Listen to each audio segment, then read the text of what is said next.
Uh, Gopalakrishnan sir, Srinivasan sir, our President Divesh Bhai, and our Executive Director, Mr. Unmesh.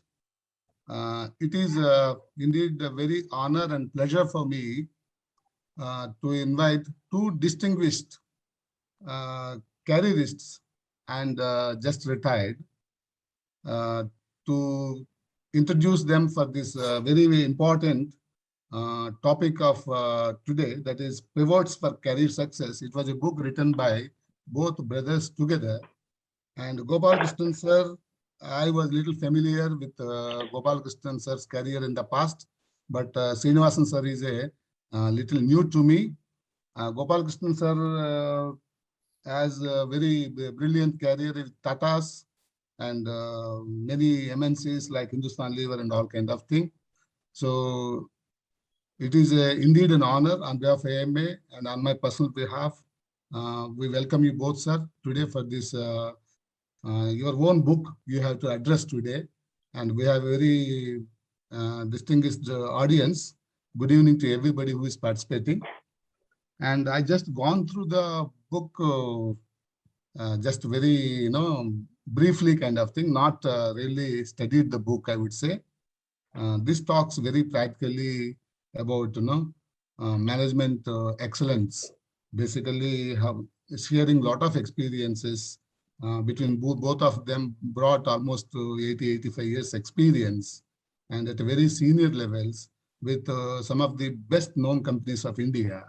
So obviously we cannot expect a better sharing of experiences than the such a distinguished faculty today.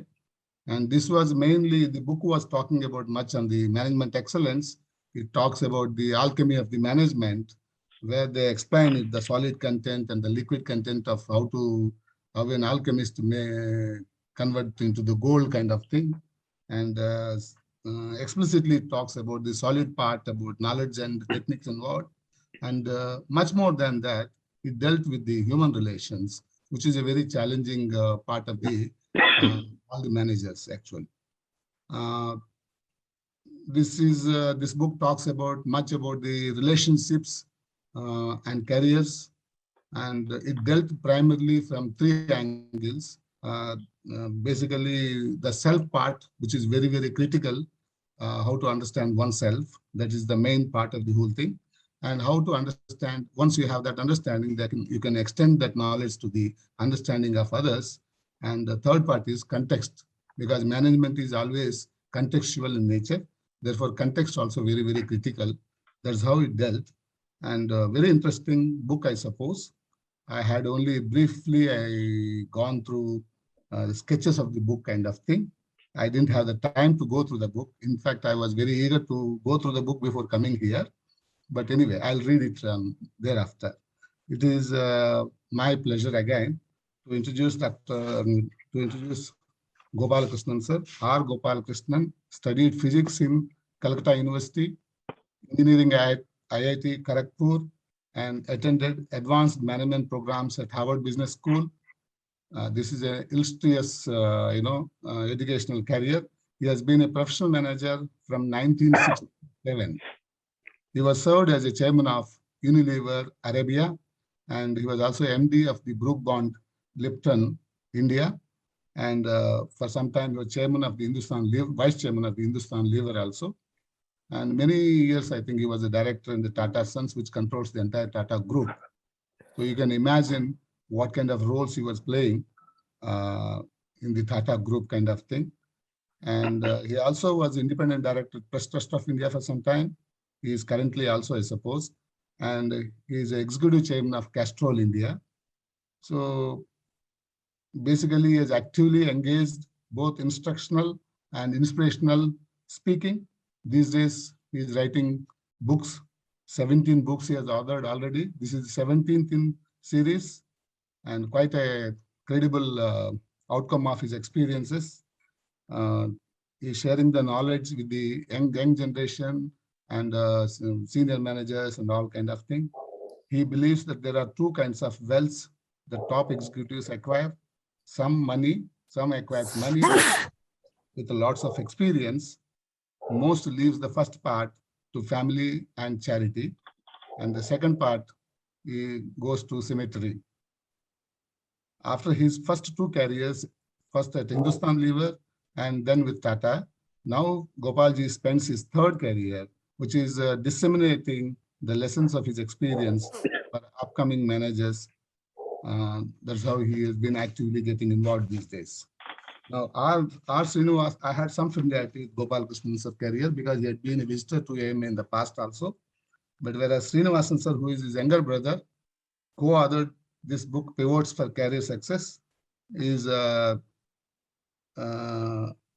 think throughout his career, he was with ITC, the best of the best companies in India.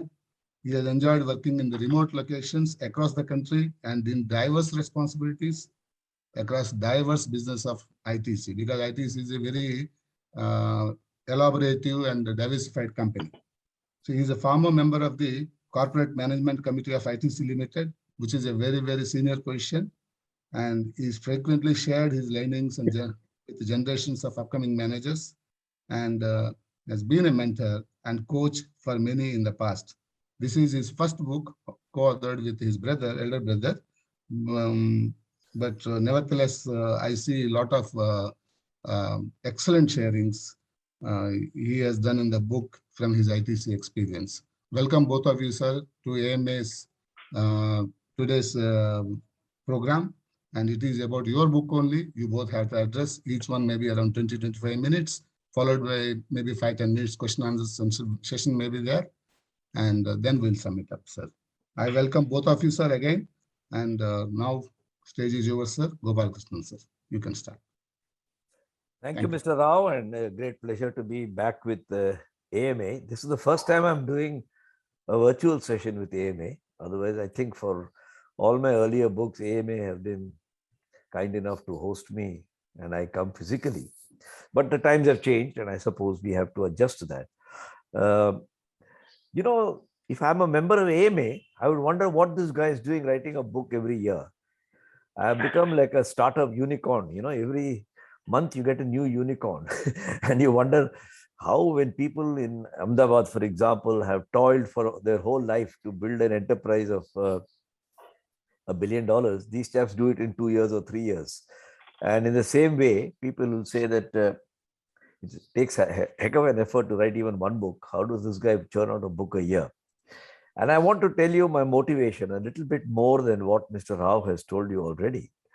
I realized as I was planning for my retirement that retirement is not something where you wear your dhoti and sit up and just watch TV, you know, that your mind must be active. And the more active your mind is, the more happily you can live, given the circumstances that are within your control. And I asked myself the question that what have you acquired in the last 50 years of your career? And a certain amount of savings. It is enough to make me comfortable and to leave a little bit for my children and charity. But the second thing that we have, and not only I'm not the only person, everybody has this, is the wealth of experience. And it struck me that whereas the amount of savings, financial savings that people may have can vary from person to person, the amount of experiential wealth people have is enormous for everybody. But for most people, their experience, they discount. They think, what is my experience? Or I've been a person in a family business, so nothing, and I can't write, so I'm not going to write anything, or I'm not going to speak anything. I felt that I have to explore how experience, which is like a raw material, you know, it's in your warehouse, how can it be packaged and converted into shareable knowledge? There is an art to it. It is just like if I give you a big silo of wheat or rice, to make it into a tasty chapati, you have to do certain things to it. And the same thing has to be done with your experience. You have to take it and slice it and dice it and present it in different ways. And that is what has engaged me for a long time. And that is the reason why you're seeing plain bread, brown bread, bread with raisins in it, bread with is more tasty, the same wheat flour, but I'm presenting them in different sorts of ways. And I'm very grateful to AMA. And when I started to do this, when my first so many books, I realized that I have got some experience, but can I encourage other people to also share their experience? And typically the answer I got was, oh, well, I'm not a writer, I can't write. So after my first 9 books, which I did solo, I started, if I may say so, engaging with other people with very rich experience, saying, why don't you write? I will write together. And I can tell you one thing, writing with somebody else is far more time consuming than writing alone, because when you're writing alone, it's like a player of tennis. When you're writing with somebody else, it becomes like a game of doubles in tennis. But it's been very rewarding, because the next 9 books, 8 books that we have written are all with co-authors. In the particular book that we have got today, I was looking for somebody who's also had solid professional experience, rich experience, diverse experience, multi-locational experience. And just because he's my brother, I cannot ignore. The fact is that he's had fantastic experience behind him. And so I engaged with him, and we sat down and plotted that if you put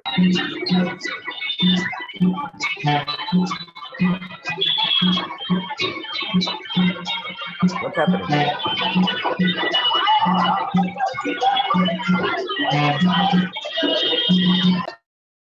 If you put the experience that he has had at ITC, and ITC is not just one company, there are a number of associated companies.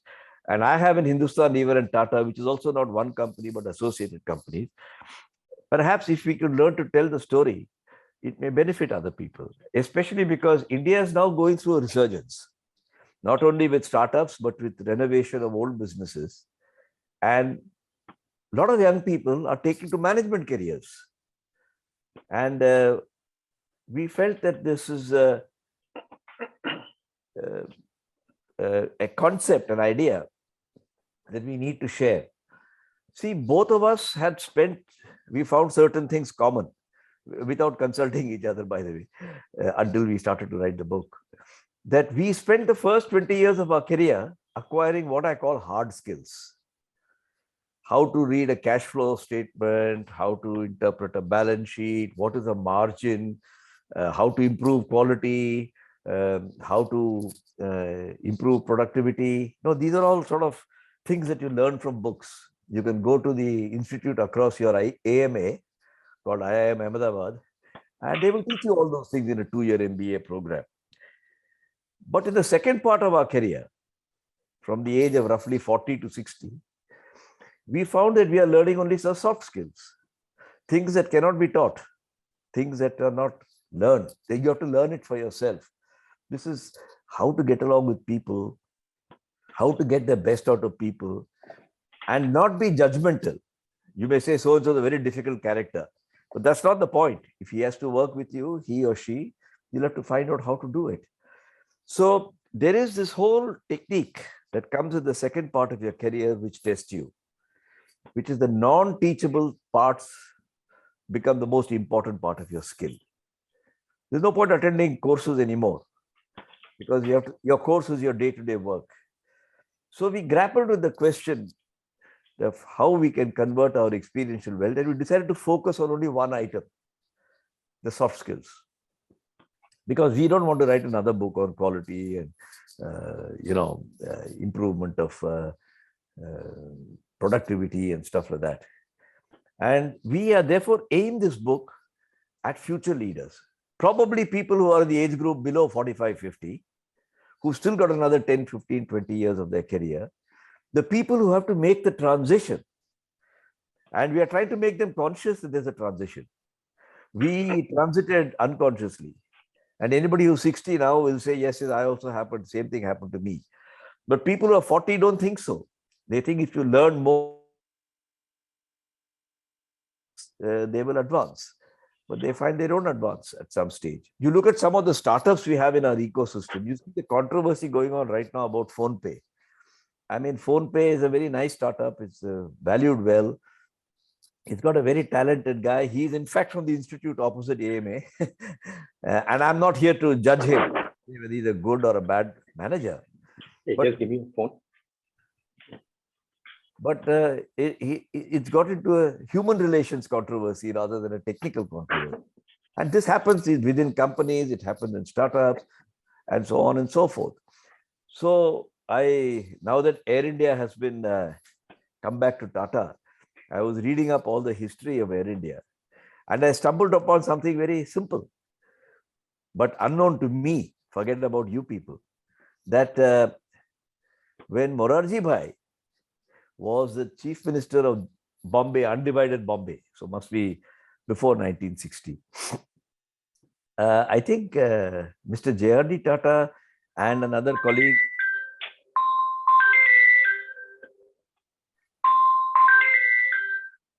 Who's that? Mr. J.R.D. Tata and another colleague, director of Tata's, called on Morarji Bhai in his capacity as chief minister of Greater Bombay and made some proposal that in Bombay is growing very fast, we need more power generation.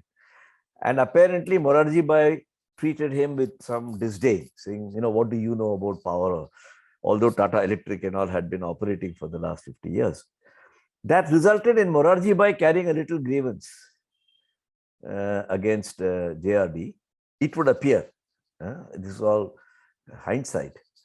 But 15 years later, when he became the Prime Minister of India, in 1978, I think, he nationalized Air India. Now, I don't know if the story looks nice. It doesn't do great credit to Morarji Bhai, but that's not the point. The point I'm making is people can react. I'm not saying they do irrationally, and you need to understand these things. So the main message of our book is that while institutes of management lay a great emphasis on strategy, about thinking actions, the real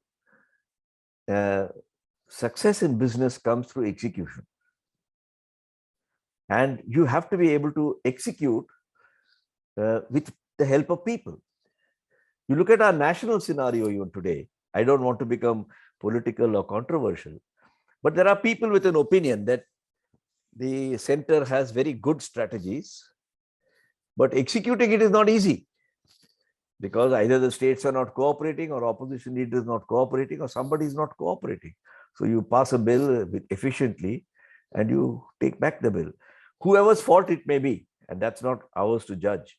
I'm explaining that this is there in the public domain, it's there in your company, and we are causes of it, we are also effects of it. So any of us thinks that it's my boss who's the problem, should go back and consider that he himself could be the problem. So speaking for myself, if you take a public sector undertakings or any large company, not why only PSU, the reason for underperformance is very often that they have no tangible method or process to unleash their people power. And if you don't unleash people power, then I don't see how the organization can fly. So our book is to help readers to become aware that in the second half or last 1/3 of your career, people skills are far more important. And the second is that unless you think about how to unleash people power and practice certain things, you will not be able to achieve the pinnacle of your success capability. So we have produced this book called,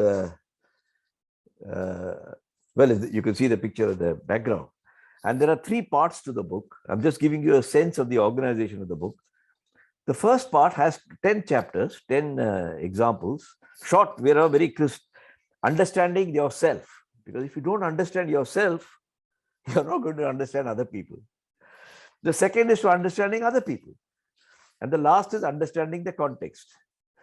The same act under one context looks all right. On another context, it doesn't look all right.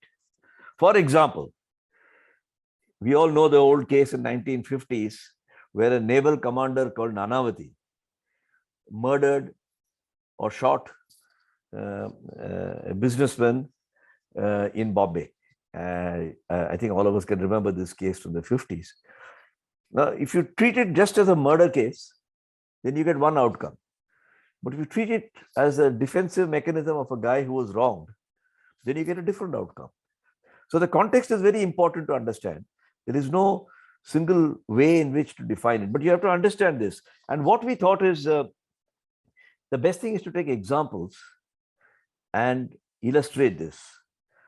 And I want to just share one or two stories, then I'm going to request my co-author to share some stories from what he has written so that you get a flavor of this book. I've got one chapter which I called Like the Gentle Rain. You know, today there's a lot of emphasis on mentoring, on how you have to get a mentor. And companies have a mentorship program. The HR department will get you a mentor. The mentor is wondering what he should do with you. Indeed, All India Management Association themselves have started a mentorship program where I'm assisting. Now, actually, mentors are like the air. They're there everywhere. It's a question of whether you recognize them. They are not crafted by God with his hand and sent to you as a story in the Ramayana, Mahabharata may say. So I'll tell you a story just to illustrate my point so that it doesn't sound mythological or esoteric. And this is a story I've told in the chapter here on Like the Gentle Rain. So I studied in Calcutta, as Mr. Rao told you, and I was studying my BSc Physics Honours. And well, I was a reasonably okay student, but I was fairly active in the college. I used to study in a college called St. Xavier's College, Calcutta. In my final year, my principal, who was a Jesuit, called me and asked me whether I would like to get a job with a company called McKinnon-McKenzie. Now, those of you who are very young will not recognize that name, but those of you who are middle age and above will say, wow, McKinnon-McKenzie was a star company. It was what in Calcutta they used to call the Boxwala company. It was a multinational. It was based in an area called Fairley Place. It's like being in Ballard Estate, you know, in the old days in Bombay. And they gave you a salary of 450 rupees. And the year is 1964. Just imagine, 450 rupees salary. And they had a swanky flat in Park Street. And, you know, they're the Calcutta Boxwalas. I said, of course, if you recommend me, I'll go. He said, we are recommending only 2 people. So you must make a good show of it. I went. I was interviewed by various people, 2-3 people. And they said, the managing director would like to meet you. So I was a bit taken aback. Because, you know, here I am, I was just 19, 18 and something actually. And trying to join as a management trainee in a top company like McKinnon-McKenzie in those days. And I said, my God, why would the managing director want to see me? Anyway, I went to him. I mean, of course, much. Mr. Mubarak Ali. Thank you. Sorry, sir. And when I went to see him, he was almost like my father's age. He said, I want to ask you, son, may I call you son? Because you're much younger than me. I said, of course, sir. He said, does your family need you to take a job? I said, I don't know. I don't think so. He said, you see, I had my career in the 20s and 30s in an India where just being an ordinary graduate was working with. But, you know, you will live in a different period. So I think you should study more. Just having a BSc degree is not good enough for yours. Of course, I was very crestfallen at that time. I came back. I wrote a letter to my dad. We didn't have email and all in those days or WhatsApp. And my dad was absolutely livid. He was furious. He said, who told you to apply for a job? Have I ever told you that I'm short of money? And it is a disgrace to the family that somebody should think that we need the job. So you study more. I then applied to IIT and then I got a job in Hindustan. But the reason I'm telling you this story is I regarded the advice I got from that as a mentor, a voice from heaven. telling me that be prepared for what's going to happen in your generation. There's no point being prepared for what happened in your father's generation. And I think that is a very sane and useful voice for me. And I call it the gentle rain from heaven. The gentle rain from heaven is falling on our heads all the time. But we wipe it off and carry on as though there's nobody to mentor us. And I've mentioned that story because I think you should look at the mentoring you get out of ordinary people who in ordinary circumstances give you ordinary advice. But when you're much older, you remember this as extremely valuable. That's one sort of a nice example. The second and the last one I will take, and then I'll hand over to my co-author, is a chapter called Having a Zorba in Your Life. I don't know if you've seen that movie. It's at least 40 years old. Anthony Quinn plays a role of a business magnate, a mining magnate. He was a very wealthy person. He was always interested in making money. Now, if I tell this to people in Ahmedabad, you will recognize this automatically because there are lots of them in both Bombay and Ahmedabad. And people are always calculating their valuation in the market and who is richer from whom by 1 billion or $500 million. Now, he then learned that there is a Greek island where he can get something to mine. So he went. And to show him around, he hired a local villager. And they spent about 20 days together. The whole movie is about the 20 days that they spent together. And he was always serious because his mind was always on his business and making money. And many of us are like that. Many of us are like that. We are so obsessed with our work, our career, our company. We don't have time for anything else, for the lighter things in life. Whereas the other guy, he's the villager who was showing him around, was a must guy, as they say. In the evening, he would have a drink. He would dance around the fire with the girls and enjoy himself. So one day, at the end of the 20th day or something, this miner asked him, I say, you seem to waste your time and spend your life doing all these silly things. He said, no, boss. I'm enjoying my life. There's no point earning money if you can't enjoy your life. But there's no point enjoying life if you have no money. So each person must find his balance. He said, for example, when the fire is on, I can dance around the fire. Can you dance? He said, I never danced and I don't think I'll dance. I'm a very stiff person. He said, come, I'll show you how to dance. And Zorba is taught how to dance. And I called it Zorba the Greek because we all have to learn how to dance in the evening and work very hard during the day. And we forget it until it's too late in our careers. So there are a number of such stories in the book. I will stop here because I'm going to request my co-author to narrate some stories from his experience and which appear in the book. And if another 10-15 minutes, he will speak. And then I suppose if there are any questions, Mr. R.V. Rao can direct it to one of us or both of us to answer. So over to you, Srini. You're on mute, so please unmute yourself. Yep. Okay. Can you hear me now? Yep. Yes. Thank you very much, Mr. Rao and George and members of the Ahmedabad Management Association and Gopal, who's been very encouraging in this entire enterprise that we've had of writing this book through various spirited discussions. Just to add to that portion, which was perhaps inadvertently left out in the introduction, I followed through at IIT Kharagpur and also did electronics several years later to Gopal, and then joined ITC for a lifetime, as Mr. Rao mentioned, working across various divisions. Now, to get to the heart of the matter, we wrote this book bearing the practitioner in mind.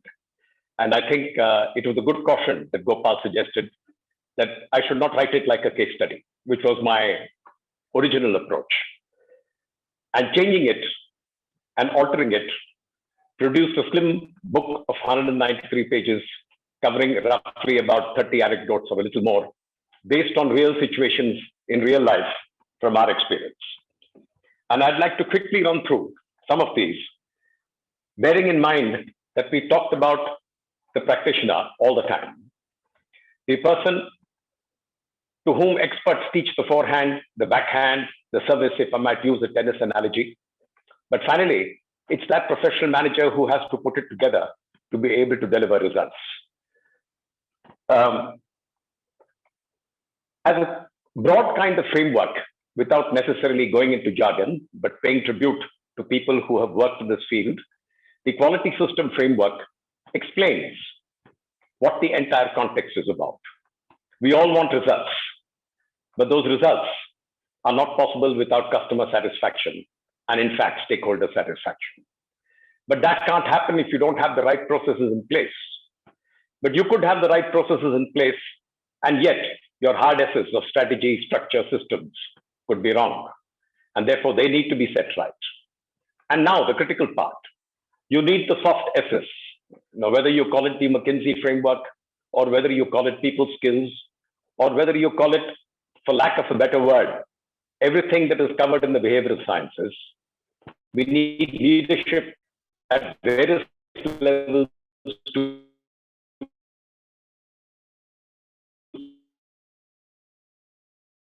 infuse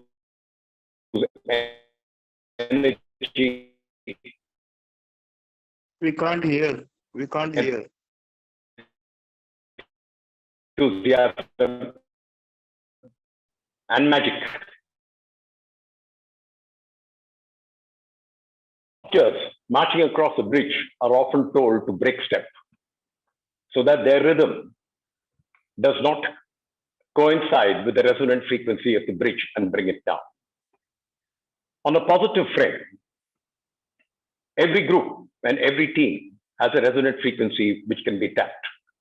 Now, whether you call it the soft skills or whether you call it the advantages flowing from getting collaborative efforts together, we can use various terms.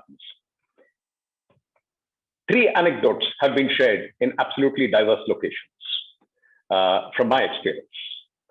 One of these is Munger in Bihar. Now, Munger in Bihar is a black box to many people, but also known, unfortunately, for dacoities, for the largest gun ownership in the country, and for kidnappings. And yet, in this place in Bihar, in the 1970s or the late 70s and the early 80s, we managed to get a group of people together, and what we thought would be a simple mini settlement actually turned out to be a runaway success, because we were now cutting across caste lines, cutting across all possible divisions and schisms that people had warned us about, and yet produced results and productivity which was a good 40 to 50% much higher than what we had actually anticipated. The other example, in the southern part of the country, arising from completely different circumstances, was Tiruvattur in North Madras, where violence actually took place, even while the matter of an agreement was under conciliation with the Labour Department. Whether it was inspired by 9/11, one cannot say, but it took place a month later, hoping perhaps to get extraordinary leverage by roughing up managers and hoping that fear would induce a bigger package to fall into their arms. We set that right, using the factory management and providing extraordinary support to the people who are actually managing the factory. And then the turnaround, an innovative solution to sign directly with 400 people so that they, on behalf of themselves and on behalf of the union, were now entering into a bilateral agreement for 5 years. Whether it was a shot in the dark or whether it was something that would glitter for a little while and then disappear, the test of time has proven beyond all doubt. For the last 20 years, there have been back-to-back agreements, 5 years at a time. And the unit has grown from strength to strength. In terms of modernization, in terms of one of the fastest SAP implementations, and in terms of success on productivity, in exports, and overall, in terms of its innovation. The third example is true in rural Andhra, now Telangana, which is Bhadrachalam. Now, here was a completely different category. Here was a paper mill, one of India's most modern paper mills that had a spotty record in terms of fatalities and accidents. And we needed to get a very large team together across some 500 acres of operations, and yet get safety to be adopted as a zero accident site. It took work convincing people. It took work mobilizing people on a matter which they considered secondary to production. But here's the change that took place. Amongst the innovations, we also had a first for ITC after the Tirupur factory. And here in Bhadrachalam, we had CCTVs across 500 acres in critical areas of operations. Because we not only had approximately 2,000 to 2,500 people within the campus, but a migration of contract workmen whenever a project was going on, of an equal amount. And the target here was to set a zero accident rate, whether the person was an employee or a visitor to the campus, or a contractor, or a truck driver. The happy part was that we were able to achieve this synergy.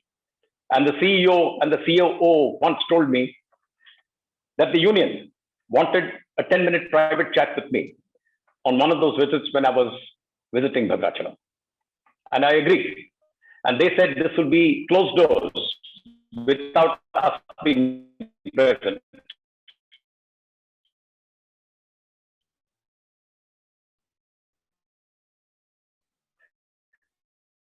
And we should good luck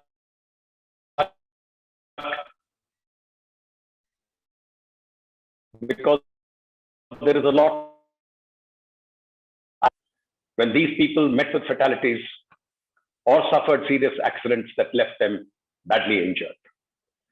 Our intention is not to spy on anybody. We are not interested in how people look. We are interested in how they behave within this campus.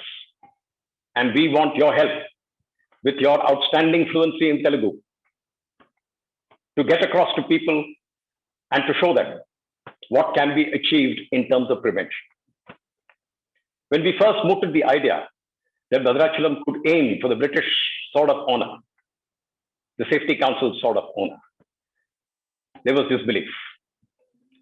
We worked on it, and then over a period of 10 years, the factory was completely transformed and achieved the Sword of Honor, which was, you might say, a pinnacle in terms of milestones, not necessarily a point of self-satisfaction to imagine that everything had been achieved and we could lean back and relax.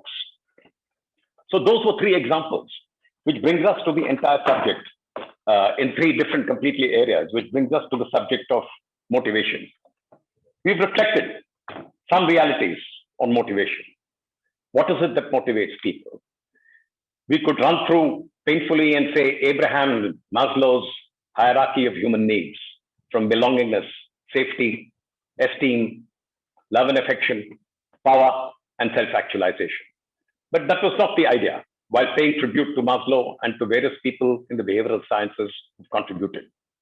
The idea was to say that you could have absolutely different circumstances and yet group resonance was possible. I shared with you some of the examples of Munger in Bihar. Likewise, Tirupur coming out of violence. And then a completely different agenda in addition to productivity and profits, where Bhadrachalam had to achieve new goals in terms of safety. And everywhere there was an unleashing of people power. Anybody who imagines that 400 people, 2,000 people, 2,500 people, or double that amount can be managed by sheer diktat is living in a world of complete imagination. Now, the reason I emphasize groups was that we tend to confine ourselves to understanding the self, but we need to understand others, and more importantly, to understand what groups can do in terms of synergy and resonance, no matter what the objective is. we have traversed the area, and as Gopal mentioned, understanding self, understanding others, and understanding context. So I'd like to share an experience of understanding context, where a large system comes in touch with another large system and is surprised, shocked, sometimes in adversity. And yet there is a learning experience in that. So ITC had excise raids in 1987. For 15 years, the matter carried on. And finally, the Supreme Court ruled in favor of the company in the famous 803 crores. Although the finance ministry and the government at that point of time said we can't be giving back money. And therefore, retrospective legislation came into fold, which you can see in the Vodafone case and in the Vedanta Ken's case are matters that are still struggling with. The next one was the FERA raids of 1996. The government or the Revenue Department and the Enforcement Directorate unleashed on a scale unprecedented and unwarranted, including the shocking arrests of many of the directors, including retired people. The fact that nothing came out of it is the last 25 years. So in point of fact, it was overdone, unwarranted during a period when India was changing. And yet a company was being targeted and its managers and directors being targeted out of all proportion to whatever was sought to be explained. There are no charges. There are no individual charges. There is no trace back of anything which has been untoward on FERA. Now the point that I'm trying to make is that all these provided adversity and yet outstanding learning opportunities of understanding the larger system, the larger context in which you have to work within the purview of the revenue departments of the company. A lot of people might take the view that after all, it's a tobacco company. They kill people, so they deserve whatever happens to them. But I'd like to state that in a commercial enterprise and in the context of manufacturing being an important part of the GDP of the country, here is a 100-year corporation, successful, fulfills its obligations to shareholders and stakeholders, is one of the highest taxpayers to the government. As a result of its diversified portfolio, has been carbon positive, water positive, and solid waste recycling positive for many years, is a spirited contributor to corporate social responsibility, stands for quality, and has been a forex earner, net foreign exchange earner over more than 20 years. Why does this happen? And why should it happen? Above all, it is a legitimate industry, a legitimate product being sold to people who can exercise a free choice within the boundaries of regulation. I will leave that as a heavy subject and move on to the next, which is, can young people afford to postpone ESG goals or concerns about ESG, what the stock markets are now talking about, environment, sustainability, governance, until a mythical time when they are 40 or 50 or approaching board level and say, we will now think about it. The world has collapsed, and the internet and Twitter and Facebook have all brought us very close together. Issues of climate change and the fact that we will be zero carbon by 2070 is no longer a lofty goal to be ignored. Likewise, issues of gender sensitivity. Likewise, issues of corporate governance. And these have been reflected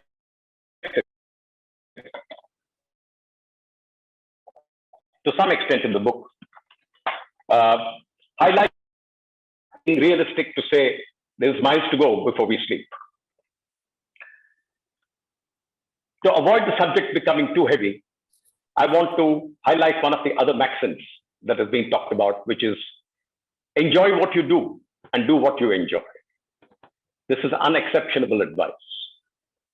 If you enjoy playing tennis, please continue to do so. If it keeps you fit, please continue to do so. However, we've added that you need to move out of that comfort zone from time to time and to add additional skills which will enable you to enjoy areas outside your immediate zone of expertise. We tend to get specialized as time goes by. And as we focus on the things that we enjoy, we tend to ignore the things that we may not enjoy, but are critical to delivering results. There is no way beyond a certain level and beyond a certain size that we can lean back and say we will do everything. We need endeavor, enthusiasm, energy, and the outstanding contributions of people to make the final result or the resonance peak in terms of amplitude. In today's age, computer-based tutorials, lessons on YouTube, and a whole host of opportunities exist where people can acquire a quick understanding of a subject without necessarily being an expert or having to call themselves an expert. Such an opportunity presents outstanding chances and opportunities for a wider view to the young managers of today.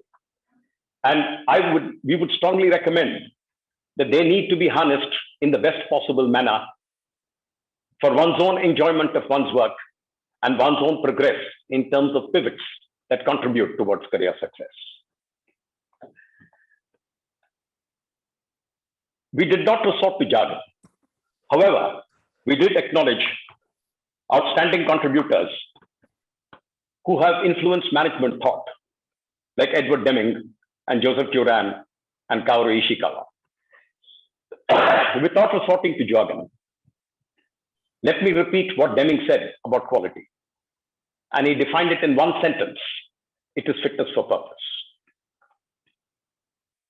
Whatever that purpose might be, it may be service, it may be information technology, it may be a product, or it may be all these things put together.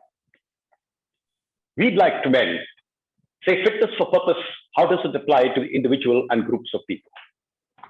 In as much as we are responsible for other people and other people's safety, what about fitness for purpose for yourself? So one of the stories is you have just one body, and Gopal has written about it, where he mentions his experience at South Club Tennis with Mr. Dilip Bose, who said, you have only one car, which is your body. So look after it. And he made people run 3 or 4 rounds before they actually got going with the game of tennis, saying, look after yourself. And this is a curious blind spot that many of us have, that this task is relegated or abdicated initially to parents, thereafter teachers at school, and finally abandoned. Because unlike the armed forces and unlike other institutions which insist that you must keep fit, the world of industry is free. And the professional is now left free to work with his freedom in whichever way he chooses. So we have people getting backache, people getting neck ache, people who are less than 30 having spondylitis. And what are we doing about it? So we need active enthusiasm from each person to contribute towards his own well-being. And a lot of people quote Stephen Covey and the 7 habits of effective people. The 7th habit of which is sharpen the saw. So who's sharpening the saw? Or keeping mind, breath, and body together, not just for the period where one has a career, but for a lifetime. I'd like to end by quoting an example where the freedom to ask questions becomes a cultural parameter important to organizations.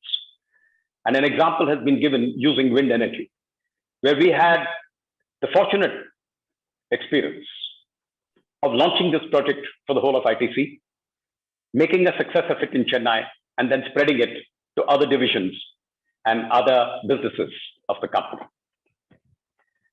There is no silly question. There is nothing which is taboo in terms of understanding, especially in professional management. And I'd like to move from wind energy and quote an example which is not in the book, but is currently doing its rounds, which is the example of Theranos. Elizabeth Holmes was a 19-year-old Stanford dropout who modeled herself as the female Steve Jobs, including wearing turtlenecks, and started a blood testing service that would revolutionize medical diagnostics. The vision and the ambition were outstanding. And yet, today she faces serious charges of fraud, of misguiding shareholders, of misguiding investors, that the 9 billion valuation for the company is valid and important. Whereas in point of fact, the blood testing service never worked. Now, the board of directors of Theranos were the most distinguished people going in the United States. It had 2 former secretaries of state, a former general of the US Army, and a number of glitzy champions who were there to provide support to a youngster who was revolutionizing service. And yet things went wrong. Now, the idea was not to do a case study on Theranos, but to issue or to identify that having a glitzy board. I hope that was audible, and I welcome questions. Yes, sir. Now it's audible. Okay, so over to you, Mr. Rao. Yes, sir. There is one question. You must see in the chat. You can see from the chat box.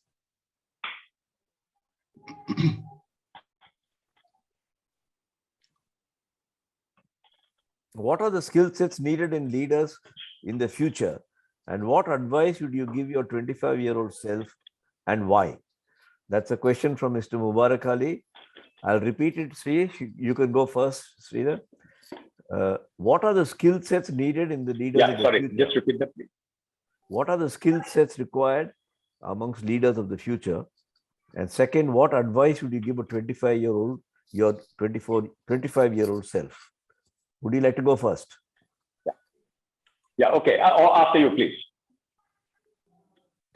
Mr. Mubarak Ali, your question is rather broad, and so my reply will also be rather broad. Sir, I'm here, so I'm traveling. That's the reason I just posted in the chat, sir. Thanks a lot. That's all right.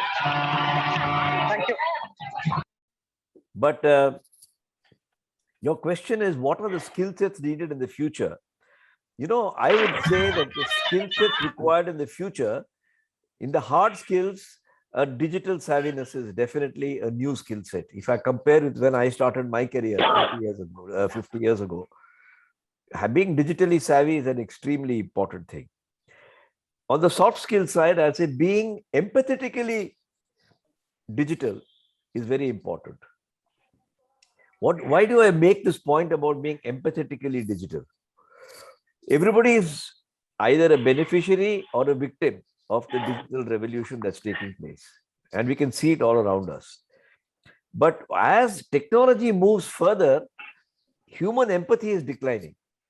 That's why you see cases like Phone Pay or housing.com, where founders think that they are the beginning and the end of the world, and they behave in a brash way, speak badly.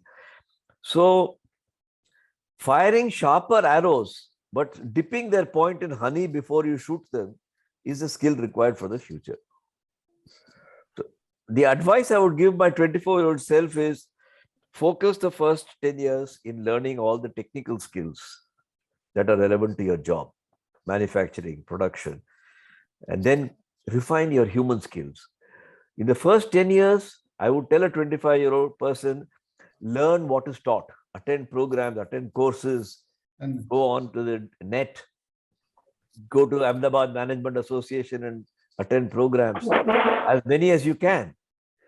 But in the second part of your career, remember you are your teacher. And you have to learn things rather than be taught things. Those are the two responses I would give. If you have any comments, you are welcome to do so. Yeah, I think that's perfectly valid. I'd like to add just one, if I might call it a tool, but actually it's a concept. And that is borrowed from the Johari window. Now, the Johari window has 4 panes, which talks about an axis which is known to self and another axis which is known to others. And the open pane is the one where people know that, yes, so-and-so is 6 feet tall, so-and-so has outstanding skills in XYZ, so-and-so does not wear glasses.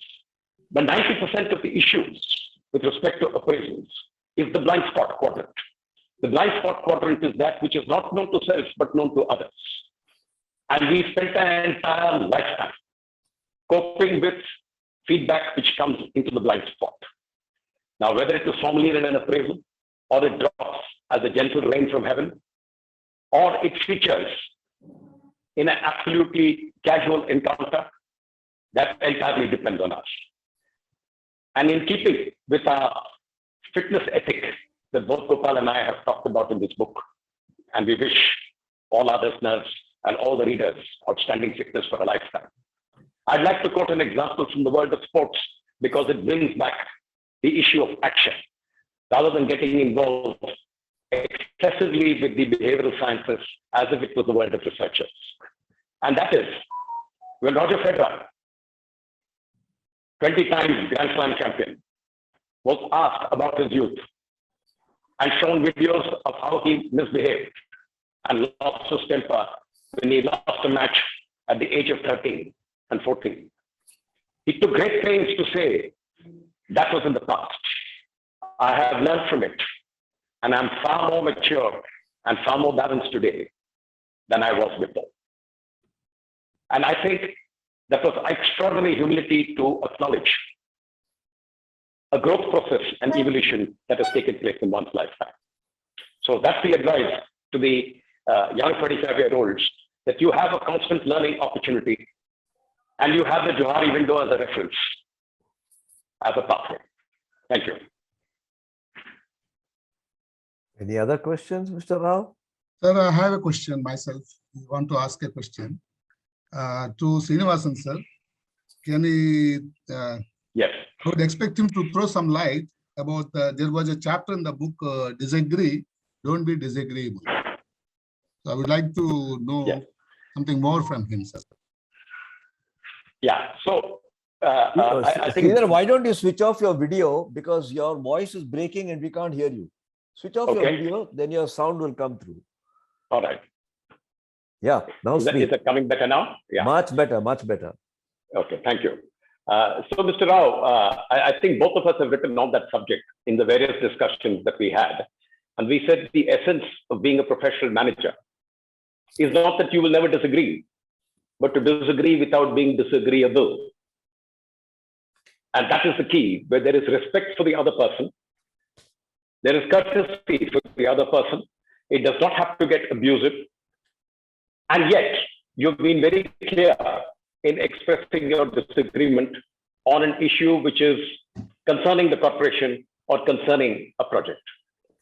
And I would say that in the experiences that I had, I've had no regrets in being able to uphold that principle.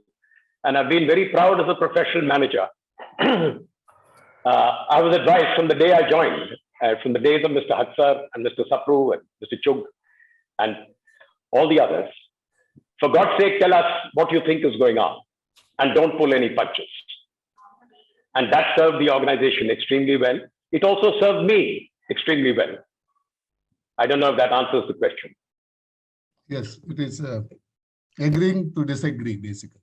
I want to, if I may add another example, it's not from the book, but it's a story about a son of Gujarat. So it may be interesting to this audience. You know, when the princely states were being integrated into the country, the question arose of what to do with Junagadh, and I'm not going to talk about that. The question arose what to do with Kashmir, and I'm not going to talk about that. We read about it every day. But the question also arose, what do you do with Andhra Pradesh, Hyderabad state as it was called? And I'm not going to go into a lesson on history. Sardar Patel felt very strongly that this is like saying my intestines will belong somewhere else, my body will belong somewhere else. At least Kashmir is in one corner, Junagadh is in the other corner.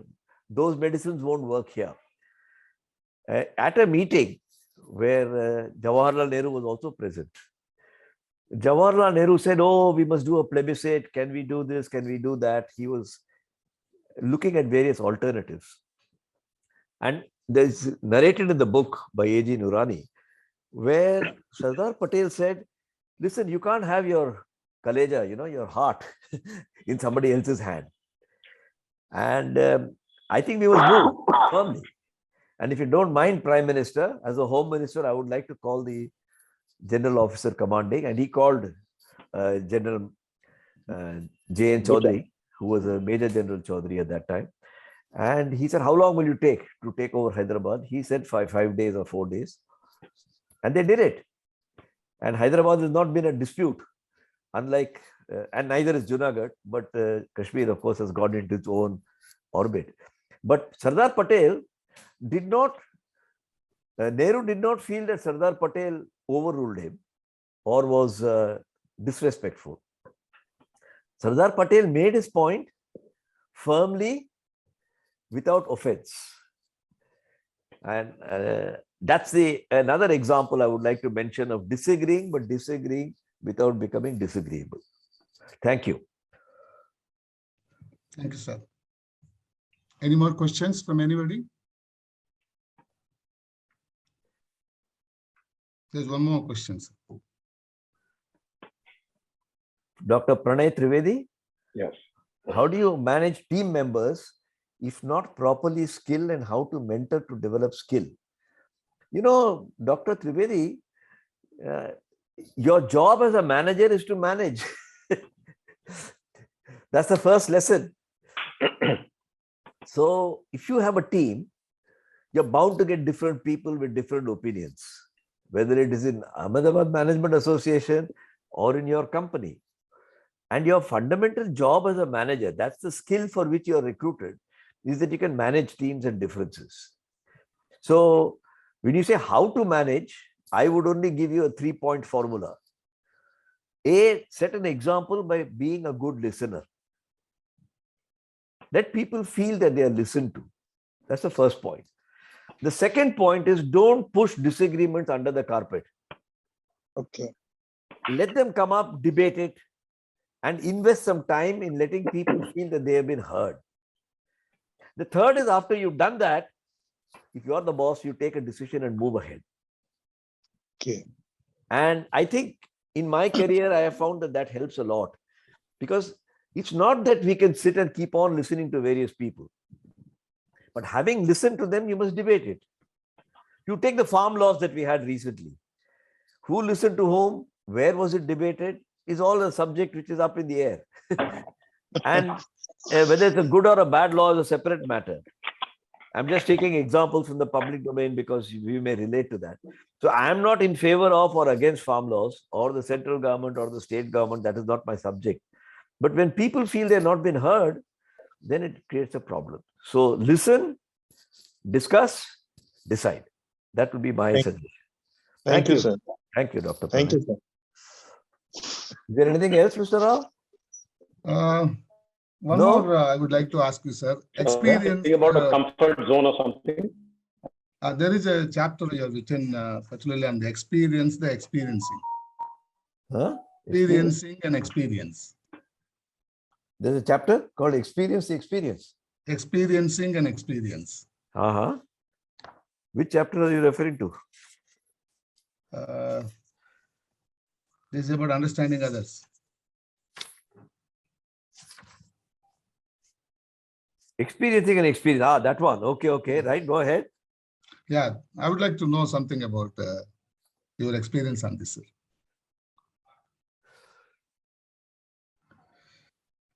I have narrated 2 stories under that chapter, and let me narrate them very briefly.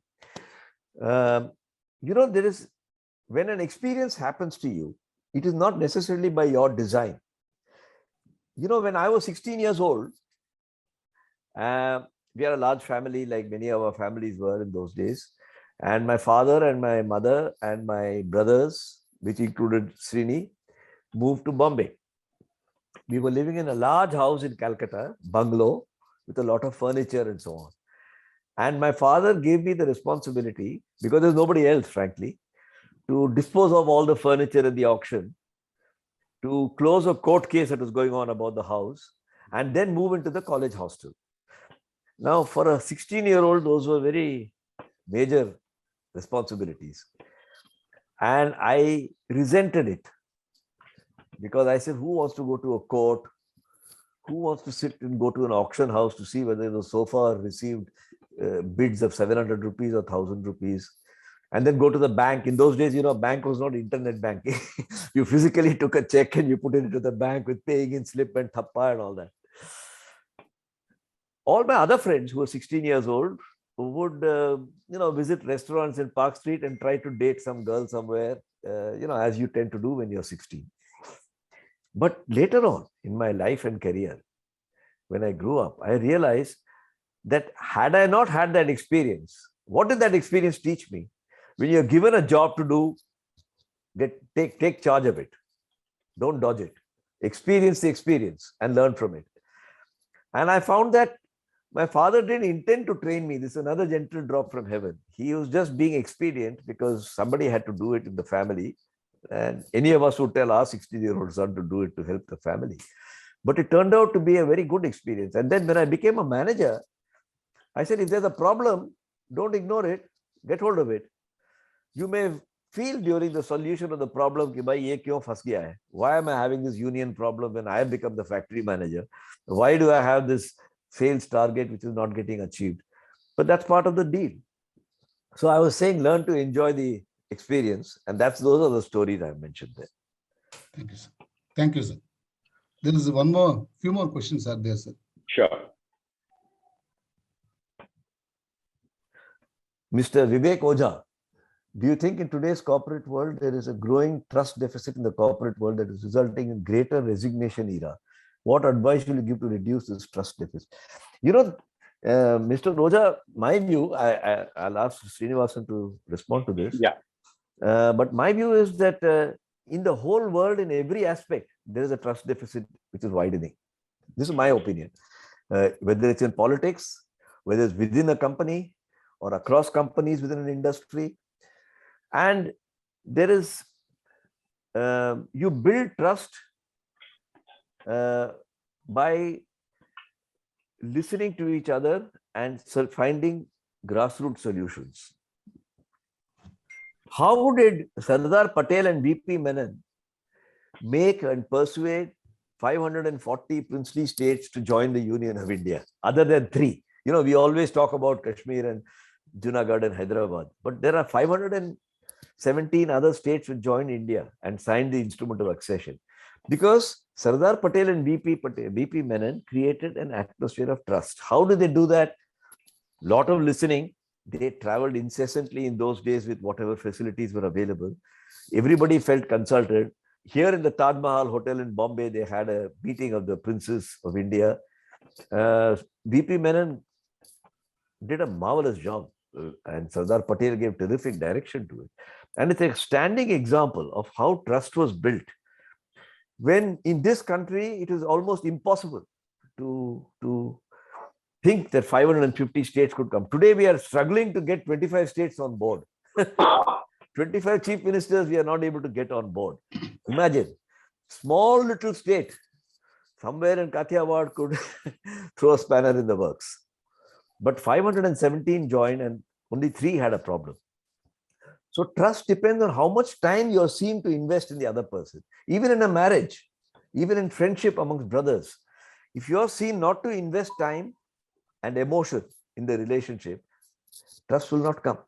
So to me, the magical words are invest time and emotion to build trust.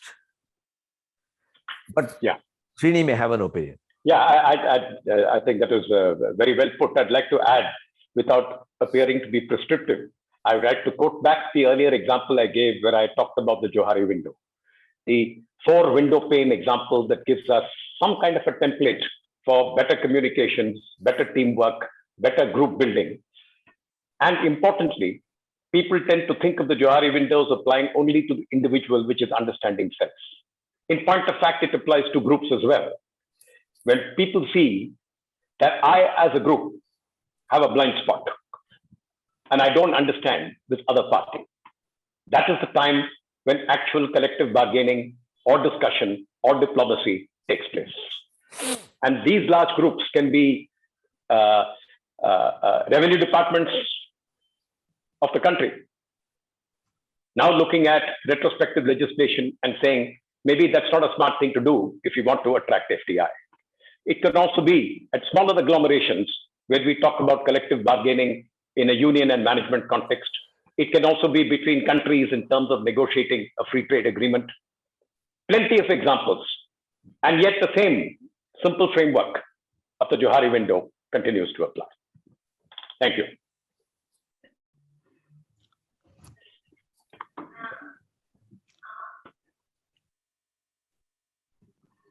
Anything that we have missed? Yeah.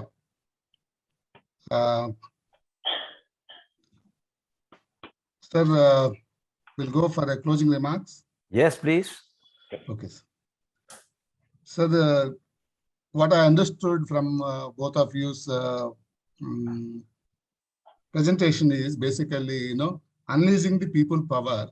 It happens only with the human qualities. It's possible only with human qualities.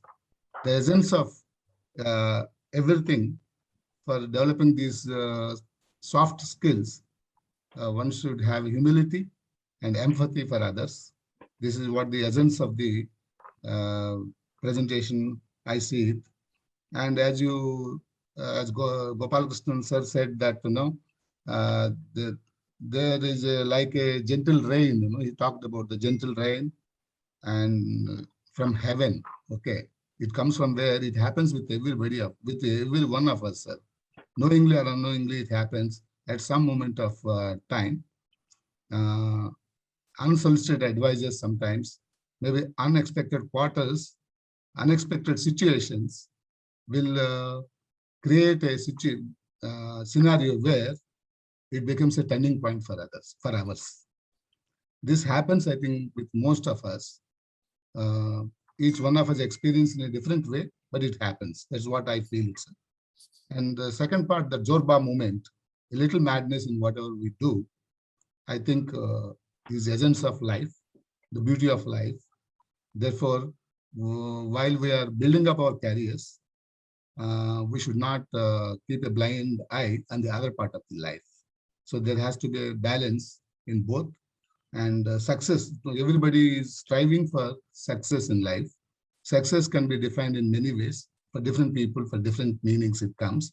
There is no standard definition for success. And as some guru says, as someone said, very learned guru, that success is something, a prosperity for others and peace for inner world. Prosperity for the external world and the peace for inner world. That is possible only when we become a good human beings first. So that's how the self-development comes in picture, sir. That's what I understood essence of it. We are very, very thankful for both of you, R. Srinivasan sir, Gopalakrishnan sir, for giving us such an insight into the true part of life, which reflects in the careers of the corporate. So that we are understood, sir. It is not out of context if I highlight one of my experiences. When I was young, today I'm running a business. I was a professional turned entrepreneur. I had a very successful journey of entrepreneurship also. I'm running an SME. Beautifully I'm running, but that reflects a lot of values and credibility, where, I owe a lot to the style of working of Tatas actually. Tatas are a great business community, business people in the country. And today, if you see Air India movement, Air India handed over to Tata, everybody celebrated in India. That is the credibility of Tatas. Okay, if the same thing happens to some other group, nobody likes it. Privatizing, nobody likes it. See, that all comes from a credible people. and you have worked in that group. You imbibe all those qualities, sir. We are very honored to see both of you here. And when I was young, my boss, I used to have a boss named Arijit Banerjee. I was working for ICI those days.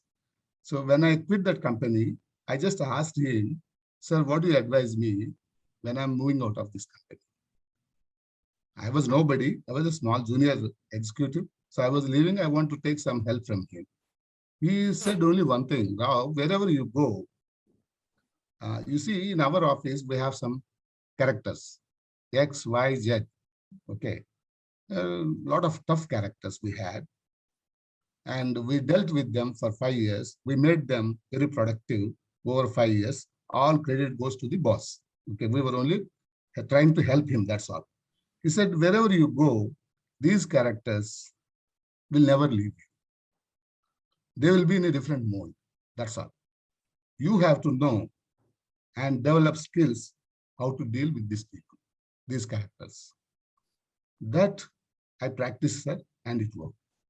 And we all are, while we are very complex as human beings, but we are also simple by heart. So if we understand that and deal with the people, it becomes never a problem. That's what I feel, sir. And your book definitely dealt very in-depthly about those aspects, sir. We are very, very honored and thankful to both of you. And there is an active participation from very learned participants are there in the group. And I thank on behalf of AMA to all of them for their active participation. And we hope to see you to write many more books of this kind and many more, helping the young people, young managers to come up in life, sir. Thank you, sir. Thank you very much. Thank you very much to AMA. I noticed Anubhav Sehgal is also there, and to Aima also, and to all the members who have spent time. I hope you enjoy reading the book for those of you who do get hold of a copy. Bye. Thank you, sir. Thank you, Mr. Gopalakrishnan. Thank you. Thank you so much, sir.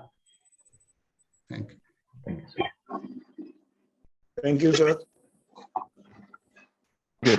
Thank you. Okay, Judge. So, Thank you, sir. okay. Thank you, With your Judge. permission, shall I? Yeah. So, sir, with your permission, shall I end the program?